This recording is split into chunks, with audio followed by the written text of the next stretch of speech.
Hi friends, welcome to Satyavathi kitchen. ఇప్పుడు మనం చేసుకున్న ఐటెం స్నాక్ ఐటెం అనమాట. పిల్లలకి ఇష్టంగా తింటారు అనమాట. ఆ స్నాక్ ఐటెం దేంతో చేస్తుంటే ఇది బియ్యం కడిగి ఆరబోసి ఇంట్లో పట్టించుకున్న బియ్యం పిండి. ఈ బియ్యం పిండితో నేను ఇన్స్టెంట్ చెక్కలు ఇప్పటికిప్పుడు పిల్లల స్కూల్ నుంచి వచ్చినా, కాలేజ్ నుంచి వచ్చినా, ఆఫీస్ నుంచి వచ్చినా, ఎవరైనా వచ్చినా, చుట్టాలు వచ్చినా, ఎవరు వచ్చినా అప్పటికప్పుడు కలిపి వేయొచ్చు అనమాట. ఏమేమి కావాలో దానికి కావాల్సిన పదార్థాలు చూసుకుందాం ఒకసారి. దీనిలో పెద్ద ఇంగ్రీడియంట్స్ ఏం అవసరం లేదు.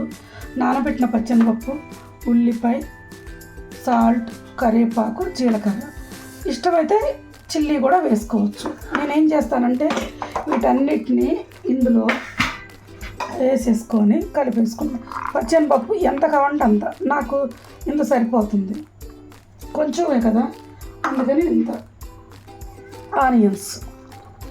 ఆనియన్స్ ఎన్నైనా వేసుకోవచ్చు, మన ఇష్టం. ఆనియన్స్ ఎన్నైనా వేసుకోవచ్చు.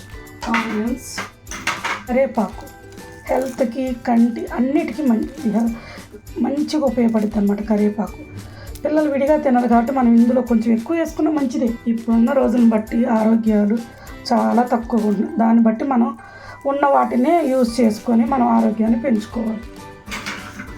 ఇలా వేసుకొని దీనిలో జీలకర్ర ఎక్కువ వేసినా ఏం కాదు, డైజెషన్ బాగుంటుంది కాబట్టి జీలకర్ర వేసుకొని, సాల్ట్ మనకు తగినంత సాల్ట్ వేసుకొని, మనం తెపాల చెక్కలకి ఏమవుతుందంటే కాచి నీళ్ళు అవి వేసుకుంటాం. దీనికి చల్లటి నీళ్ళు వేసుకున్నా పర్వాలేదు.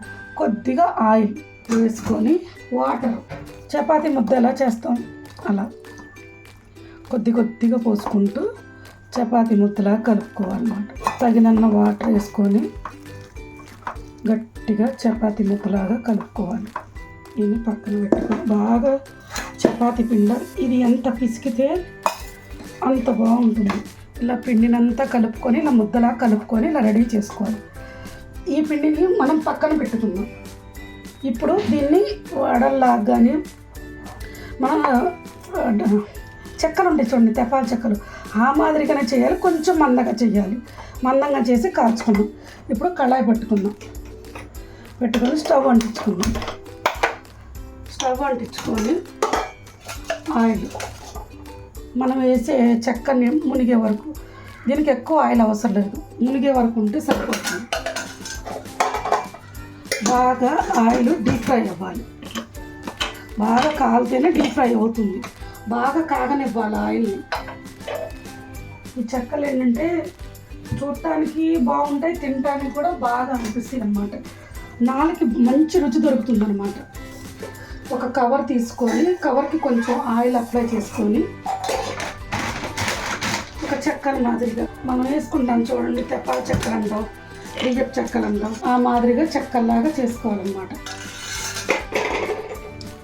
కొంచెం మందంగానే ఉండాలి, మరీ పలచగా ఉండకూడదు. ఇది మామిడికాయ పచ్చడి కానీ, లేదంటే టమాటా పచ్చడి కానీ, పల్లి పచ్చడి కానీ, అంటే ఇడ్లీ చట్నీ కాదండి, కొంచెం గట్టిగా చేసుకోవాలి. దీనికి పల్లి చట్నీ కానీ వేసుకుంటే మంచి టేస్ట్ అన్నమాట. ఇలా కాలనివ్వాలి. కొంచెం పెద్దగానే ఉండాలండి, మరీ చిన్నగా ఉంటే ఇది బాగుండదు, కొంచెం పెద్దగా ఉండాలి. మనకి ఇందులో పచ్చెనపప్పు, జీలకర్ర, కరివేపాకు, ఆనియన్స్ ఇవన్నీ తగులుతూ ఉంటాయి కదా, మంచి టేస్ట్ దొరుకుతుంది అన్నమాట. ఇది బాగా వేగనివ్వాలి. అటు ఇటు కాలితే మంచిగా ఉంటుంది అన్నమాట. ఇది ఇన్స్టెంట్గా చేసుకోవచ్చు, ఎక్కువ టైం పట్టదు.